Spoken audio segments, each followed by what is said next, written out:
அஸ்ஸலாமு அலைக்கும். கண்ணியமான சகோதர சகோதரிகளே, இன்றைக்கான பதிவில் தேவைகள் இன்னும் நாட்டங்கள் நிறைவேற இறைநேசர்கள் இன்னும் வழிமார்கள் பின்பற்றிய ஒரு அற்புதமான அமலை பற்றி தான் இந்த ஒரு காணொளியில் நாம் பார்க்க போகிறோம். கண்ணியமானவர்களே, நீண்ட நாட்களாக நாம் அல்லாஹ்விடத்தில் ஏதாவது ஒரு தேவையை கேட்கிறோம். ஆனால் அந்த தேவை நீண்ட நாட்களாக நமக்கு நிறைவேற்றி தரப்படாமல் இருக்கின்றது.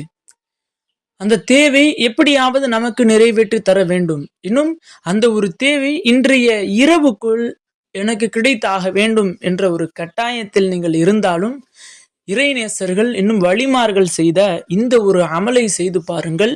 நீங்கள் எவ்வளவு பெரிய தேவையை முன்வைத்தாலும் அந்த தேவையை இறைவன் இந்த ஒரு அமலை கொண்டு உங்களுக்கு நிறைவேற்றி தருவான். கண்ணியமானவர்களே, இன்றைக்கு உலகத்தில் தேவை என்பவர்கள், தேவை இல்லாதவர்கள் என்பவர்கள் யாரும் இருக்க முடியாது. எல்லா மனிதர்களுக்கும் ஏதாவது ஒரு தேவை இருந்து கொண்டே இருக்கும்.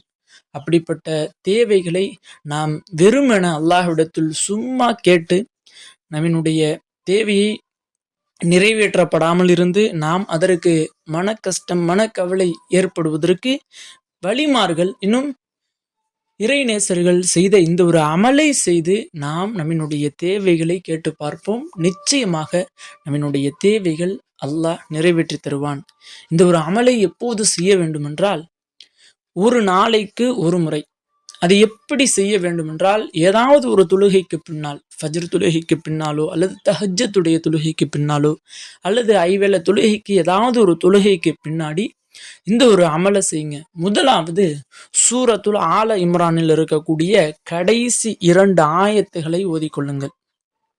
அந்த ஆயத்துகளை 33 முறை ஓதிக்கொள்ள வேண்டும். இரண்டாவது ஆயத்துல் குர்சி, அல்லாஹு லா இலாஹ இல்லாஹுவல் ஹய்யுல் கய்யூம் அப்படின்னு ஆரம்பிக்கக்கூடிய ஆயத்துல் குர்சியை 33 முறை ஓதிக்கொள்ளுங்கள். மூன்றாவது இன்னா அத்தைனா கல் கௌசர் என்ற இந்த சிறிய சூறாவான சூரா கௌசரை 33 முறை ஓதிக்கொள்ளுங்கள். நான்காவது சூரே இஹ்லாஸ், குல் ஹு அல்லாஹு அஹத் என்று சொல்லக்கூடிய அந்த ஒரு அல்லாஹ்வை பெருமைப்படுத்தக்கூடிய அந்த ஒரு சூறாவை 700 முறை.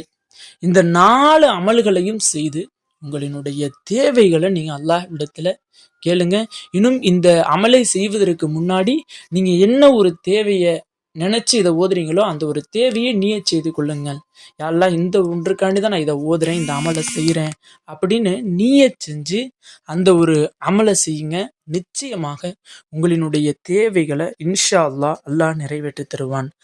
கண்ணியமானவர்களே, இந்த ஒரு பதிவு பிடித்திருந்தால் ஷேர் செய்யுங்க, லைக் செய்யுங்க, கமெண்ட் செய்யுங்க, மறக்காம துவா செய்யுங்க. அஸ்ஸலாமு அலைக்கும்.